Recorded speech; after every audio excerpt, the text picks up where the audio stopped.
महाभारत अनुशासन पर्व एकादशाधिकतम अध्याय श्लोक 96-114। भारत 15 वर्षों तक वह कीड़े की योनि में रहता है, फिर गर्भ में आकर वही गर्भस्थ शिशु की दशा में ही मर जाता है। इस तरह कई 100 बार वह जीव गर्भ की यंत्रणा भोगता है। तदनंतर बहुत बार जन्म लेने के पश्चात तिर्यक योनि में उत्पन्न होता है। इस योनियों में बहुत वर्षों तक दुख भोगने के पश्चात वह फिर मनुष्य योनि में न आकर दीर्घ काल के लिए कछुआ हो जाता है। दुर्बुद्धि मनुष्य दही की चोरी करके बगला होता है, कच्ची मछलियों की चोरी करके वह कारंडव नामक जल पक्षी होता है और मधु का अपहरण करके वह डांस मच्छर की योनि में जन्म लेता है।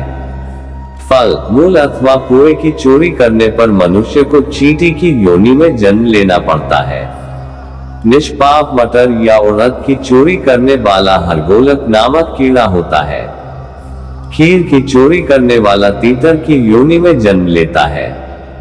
आटे का कुआ चुराकर मनुष्य मरने के बाद उल्लू होता है। लोहे की चोरी करने वाला मूर्ख मानव कौवा होता है। कांस की चोरी करके खोटी बुद्धि वाला मनुष्य हारित नामक पक्षी होता है। चांदी का बर्तन चुराने वाला कबूतर होता है और सुवर्ण भांड की चोरी करके मनुष्य को कीड़े की योनि में जन्म लेना पड़ता है।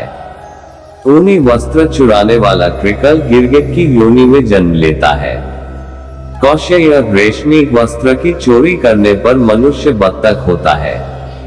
अंशुक महीन कपड़े की चोरी करके मनुष्य तोते का जन्म पाता है तथा दुकुल उत्तरीय वस्त्र की चोरी करके मृत्यु को प्राप्त हुआ मानव हंस की योनि में जन्म लेता है। सूती वस्त्र की चोरी करके मरा हुआ मनुष्य क्रोंच पक्षी की योनि में जन्म लेता है। भारत पाटनबर भेड़ के ऊन का बना हुआ तथा क्षोभ रेशमी वस्त्र चुराने वाला मनुष्य खरगोश नामक जंतु होता है। अनेक प्रकार के रंगों की चोरी करके मृत्यु को प्राप्त हुआ पुरुष मोर होता है। लाल कपड़े चुराने वाला मनुष्य चकोर की योनि में जन्म लेता है।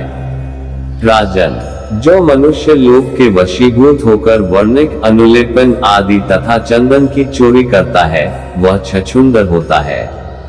उस योनि में वह 15 वर्ष तक जीवित रहता है। फिर अधर्म का क्षय हो जाने पर वह मनुष्य का जन्म पाता है। दूध चुराने वाली स्त्री बगुली होती है। राजन, जो मनुष्य मोह युक्त होकर तेल चुराता है, वह मरने पर तेलपाई नामक कीड़ा होता है। जो नीच मनुष्य धन के लोभ से अथवा शत्रुता के कारण हथियार लेकर निहत्थे पुरुष को मार डालता है, वह अपनी मृत्यु के बाद गधे की योनि में जन्म पाता है। गधा होकर वह 2 वर्षों तक जीवित रहता है, फिर शस्त्र से उसका वध होता है। इस प्रकार मरकर वह मृग की योनि में जन्म लेता और हिंसकों के भय से सदा उद्विग्न रहता है। मृग होकर वह साल भर में ही शस्त्र द्वारा मारा जाता है। मरने पर मत्स्य होता है, फिर वह जाल से बंधता है। दोस्तों, वीडियो पसंद आया हो तो वीडियो को लाइक करके चैनल को सब्सक्राइब कर देना, ताकि हमारे मिस्टर माइंड चैनल से ऐसे ही मजेदार कहानी सुनने को मिलती रहे। चलिए मिलते एक और नई कहानी में, तब तक आप अपना ख्याल रखना। जय श्री कृष्ण।